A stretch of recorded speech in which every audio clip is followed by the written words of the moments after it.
Yung first paragraph pala, it provides that nakapag-oath na.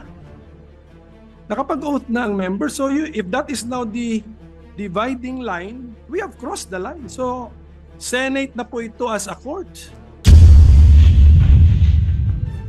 Senator Tolentino, briefly, Senator Pimentel. Mr. President, while I still have the floor, can I request for some information from the Senate President, especially regarding the impeachment calendar that The is gentleman may proceed. because you issued the first impeachment calendar was issued by the Senate President when we were already on break. I mean, Mr. President, tama po yun, di ba? That is correct.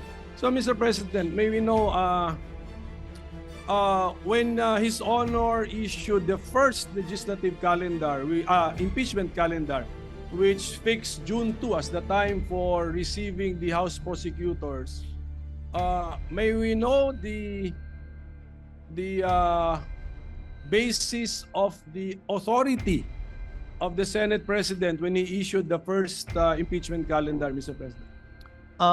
Article 1 of the impeachment rules, which says that the Senate President can set the date for the presentation of the articles of impeachment. Mention was made specifically of the Senate President.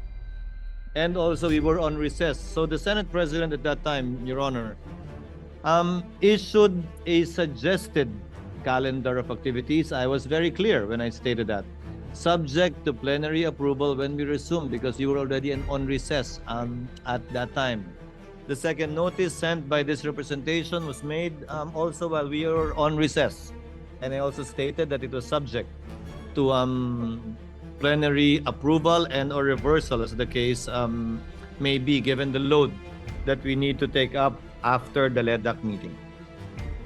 So, yes, Mr. President, I noticed that no one from the majority was complaining about the original or initial impeachment calendar issued by the Senate President. So we were all looking forward to the date where there should be some action on the impeachment, which is Yes. June 2. Supposedly, So, yes. Yes, supposed to be. Kaninang 4 o'clock yung the prosecutors from the House of Representatives should have appeared before us to read the articles of impeachment. But then this was changed. So from June 2, changed by the Senate President also, now June 11. it's June 11 at 4 p.m. So if the authority used to issue the original calendar was based on the fact that we were on break, now that we are not on break, could not have the Senate President waited for 3 p.m. and then we discussed moving the June 2 4 p.m. to June 11 4 p.m.? Because, Your Honor, notice had to be given to the House with respect to the proposed change in schedule. And we could not decide on moving it after the House members are already here in the Senate. That was the reason behind it. That was His Honor's judgment call, Mr. President. Yes, Mr. President. Yes, Your Honor. Just on another matter, Mr. President, yung appearance ba ng House prosecutors ay nasa Senate impeachment rules or you just took this from American practice, Mr. President? It is not in the rules. That was lifted from American practice because what was done before was that the majority leader, the Senate majority leader, was the one that read the articles of impeachment that was referred to the Committee on Rules that triggered the convening of the impeachment court.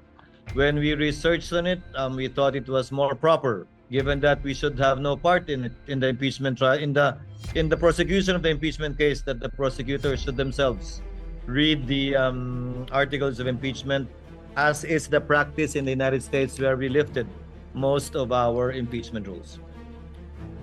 So it's an innovation. But although, had we done it, hindi naman, I don't think it would be fatal or make the proceedings infirm. So it's just not, to use the term of the majority leader, textually required under the existing Senate impeachment rules. Hindi pa ba? No. What was required by our rules, if at all, was the referral of the impeachment complaint in plenary. because mere filing with the Secretary General does not often by itself operate as the receipt by the Senate in plenary, given that, as with any communication, it has to be referred in plenary, officially by the Senate as a body. Mr. President, Sige, Mr. President. Mr. President, with the permission, Senator Tolentino is recognized. Minority What is your Leader. pleasure, sir? would the loaded question of the good minority leader, if decoded, would mean that should the presentment be made before the Senate sitting as a plenary, or should the presentment be made before the Senate constituted as an impeachment court? Baka yun po yung tanong nyo. But it was the Senate President to research on American practice. How do they do? How do they do it in the United In States? plenary, Your Honors, not as an impeachment court, because again, mere receipt by the SecGen does not operationalize or start the process of impeachment. Any communication, and that is a communication from the House, must be referred by plenary to the appropriate committee for proper action. That in turn will now trigger, if at all, the convening of the impeachment court, where the regular processes would now be followed, such as the issuance of summons, etc., etc. May we know the rule, Mr. President, that it I'm should sorry? be? May we know what the specific rule is? That in the rules, or is that by practice or costumbre? Tingnan niyo ano rule. Under Rule 3, Paragraph 2, upon presentation of the articles to the Senate shall specify the date and time for the consideration of the articles. Yes, but So the articles need to be presented to the Senate. yes, but so your Honor is reading our Senate impeachment rules. Yes. Correct. So when we use the Senate in the Senate impeachment rules, we're talking about, we could be talking about the Senate as the impeachment court. Because We it's the have- Senate. And by virtue of the procedure in Articles 1 to 3, we have not yet convened the court, Your Honor. For example, succeeding rules in our impeachment rules, 4 onwards, would pertain to the Senate already as an impeachment court, because that is already the trial proper, beginning with the issuance of summons. Mr. President, the second sentence already contradicts His Honor, because it says, second sentence of that second paragraph of Rule 3, unless the Senate provides otherwise, it shall continue in session from day to day. Session na yan as court. Kasi until final judgment eh. Yun na yun eh. So, the use of, when we use Senate in the Senate impeachment rules, we refer to the Senate as the court. Mr. President, According to the Secretariat, Your Honor, the dividing line is when we take our oath as senator judges and convene as such. Because we will be wearing 2 hats, Your Honor. As senators, performing our legislative and legislative function, and as members of the impeachment court, performing our sui generis function. And these are 2 distinct, if at all, hats and functions that we would be performing. That's why we have to adjourn session and convene as an impeachment court, and vice versa if we want to revert back as a plenary. Well, Mr. President, ano na lang for so as to Mr. President, our staff can revisit. Ito yung sentence natin, ano? Second paragraph of Rule 3 of the Senate impeachment rules. Upon presentation of the articles to the Senate shall specify the date and time for the consideration of such articles. Unless the Senate provides otherwise, it shall continue in session from day to day until final judgment shall be rendered, and so much longer as may in its judgment be necessary. So, are we using the word Senate in one paragraph in 2 concepts? One as Senate legislative body and the other as the court? I believe so, Mr. Correct. President, Ganun na yan. Your Honor. But again, So, since these manifestations, also the manifestation made by our distinguished majority floor leader himself earlier, after these manifestations are made, these matters and these statements will be referred to the Committee on Rules for them to look into it. We have time, Mr. President, Your Honor, to resolve this matter in due course in the next couple of days. Mr. President, Yes. if I can direct this question to the good minority leader, the Senate, even if not acting as an impeachment court, pwede po bang tumanggap ng mga non-members of this chamber to speak or make a presentation, a presentment? Di po ba naaalala natin ng mga nakaraang panahon, pumupunta rito yung President of Vietnam, if I'm not mistaken. Distinguished guests of this chamber are allowed to speak, not just honored. Ganun po ba yung sinasabi nyo? Na baka are the members of the House, though constituted as panel of prosecutors, can they enter the Senate, this chamber, constituted as a plenary or as an impeachment court or both? Pag pinapayagan ng Senado. Baka ganun po siguro ang gustong Okay. malaman ng ating minority Oo. leader. Just for the information of the majority leader, yung appearance of the House prosecutors before the Senate kanina sanang 4 o'clock, June 2, appeared in the impeachment calendar prepared by the Senate President. Hindi ako may idea nun. At saka, when we read our Senate impeachment rules, wala din dun yun. So they will That's be why- appearing that's why it's before an impeachment court. Yun po. That's why this is the request for information. Now, what did the Senate President have in mind when he scheduled this for June 2? And I think it's clearly, since 4 p.m. siya, it's clearly an appearance before Senate, Yes. the plenary session of the Senate. Again, the Yes. basis is U.S. practice. That is how they do it in the United States, where we lifted portions of our own impeachment rules. That's where it came from. Practice and precedents in the United States. And per our legislative rules, we can waive the rules so that we can allow suspend the non-members rules to allow speak. it. Di ba dito, recently nagsalita rin si former UN Secretary Korean, General. South Korean. Huh? The South Yes, Korean. yes, that's UN Secretary General. So That can be so we allowed. can do it. Yes, yes. Again, that can be allowed. Again, plenary action is necessary, and the plenary will decide on this matter.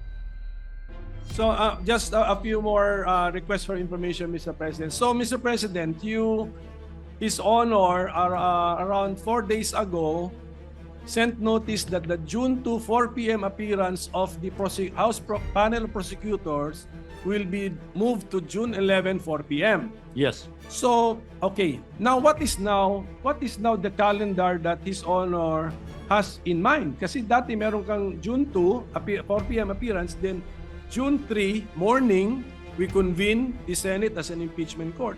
So where is that? Where is this convening now? Where is it now when you move the Sabay- appearance to June 11? Sabay na po, because by that time, by June 11, wala na rin po tayong hinahabol na kailangan i-second or i-approve kung meron man, ratification na lamang ng mga bicameral conference committee reports.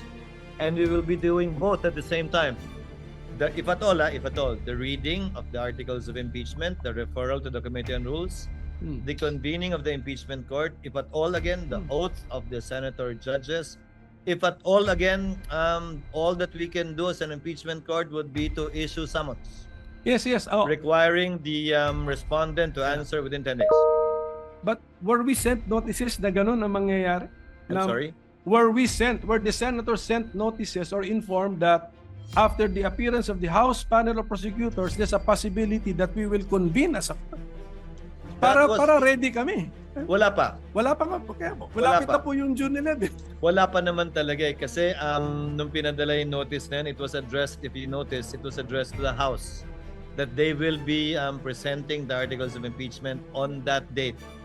The notice insofar as the impeachment court itself is concerned These discussions would be very helpful, Your Honor, because this will be part of how the Senate as a body will be deciding on what to do after the articles of impeachment shall have been read and presented before the body.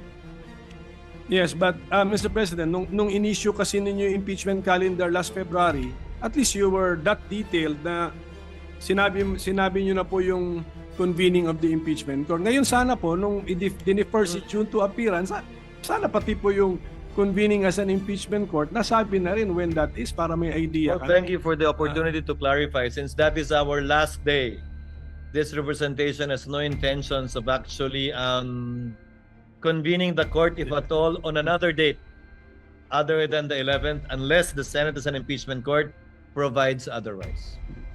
So we will be convening on that date, barring any unforeseen circumstances, barring any procedural motions that will be made, and will be settled by the plenary at that time.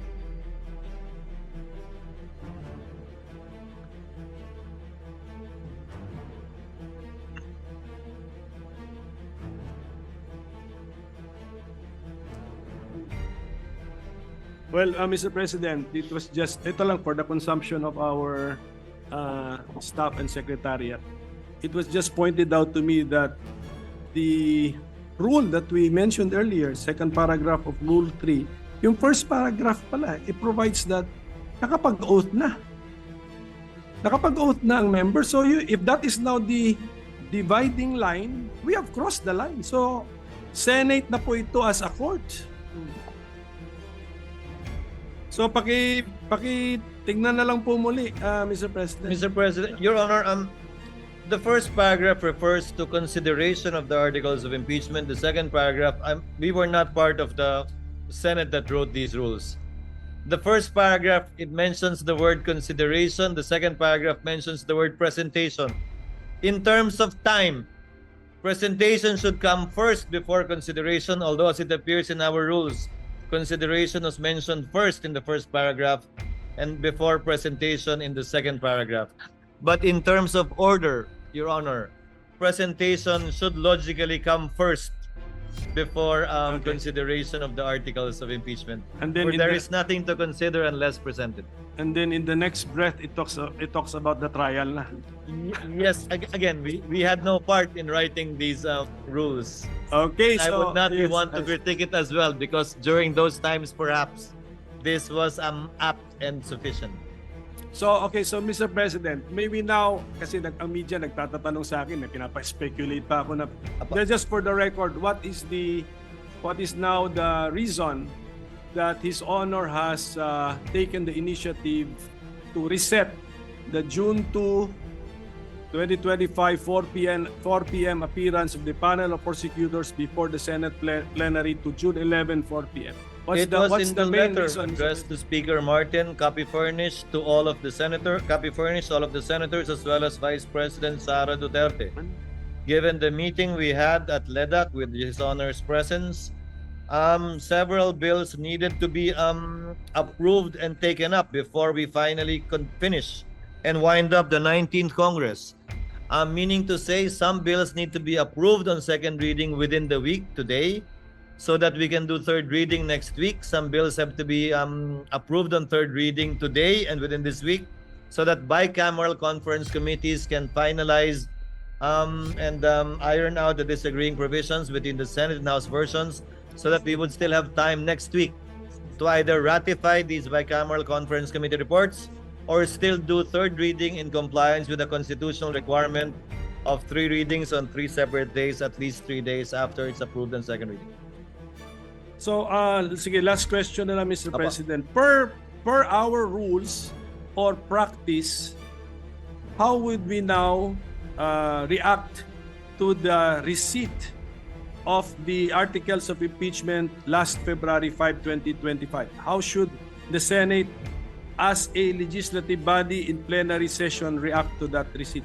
In line with Article 1 of our impeachment rules, which makes mention of the authority and responsibility of the President of the Senate. That is why I set the schedule for the articles to be read in plenary, which in turn would trigger, if at all, the creation of the impeachment court. Mm. which, if at all, would now proceed with the issuance of summons for the respondent or defendant. Would not the impeachment complaint received last February 5, 2025 be included in the reference of business?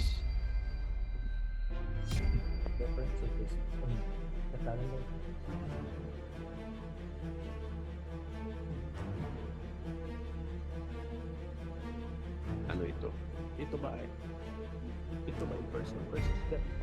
It will be included in the reference of business, yes. Supposedly today, kung natuloy tayo today, but on June 11, so that it can be included in the agenda for that particular day. That's my point, Mr. President. Kung i-reference of business, why are we not doing it today? Anong damage kung gawin natin today? Pwede rin naman. Hindi pa tayo Yes. nagbabasa ng reference Yes, of yun na nga. business. Sure. Pero wala, no? Are we doing it today? Kasi February 5 pa yun. That's why I'm mentioning the date that it was received, February 5.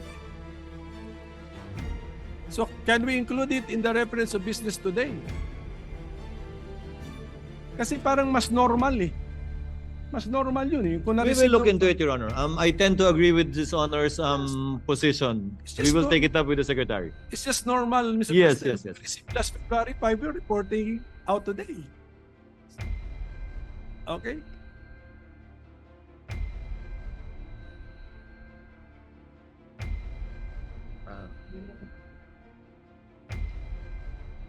Off the record, they explained the reason behind it. But I tend to agree with Your Honor, and I'll ask the Secretary to consider it. Because in the past, as they said, it was the majority leader who read it, and not the prosecutors, supposedly.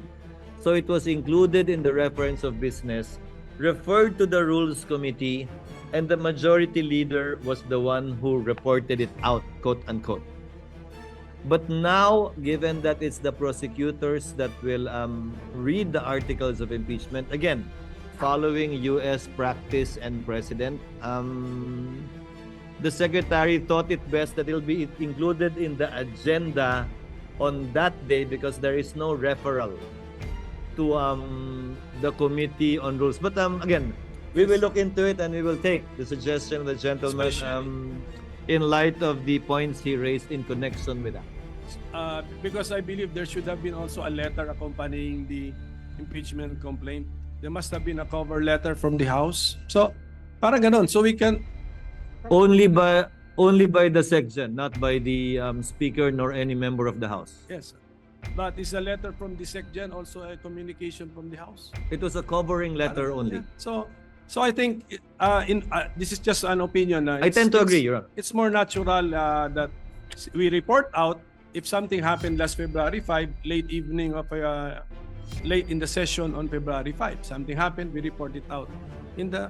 So it's more natural if we report it out immediately, Mr. President. So I tend to agree, that's Your all- Honor. That's Again. my point, Mr. President. I will take it up with the committee secretary. So with that, Mr. President, I thank you for answering my questions. Thank you, Your Honor. I just wanted to request some information. Thank you, Mr. Thank you, Honor. What is the pleasure of the Honorable Ontiveros? Salamat, Tabi, Mr. President. Gusto kong magdagdag ng point dun sa binanggit pareho ng majority leader, ng minority leader at pati ng Senate President. Yung references sa US practice and precedent. Kaugnay nung isa sa mga issue na pinag-usapan dito sa floor. Kung pwede ba o dapat bang mag-carry over yung impeachment process mula sa 19th Congress hanggang sa 20th Congress.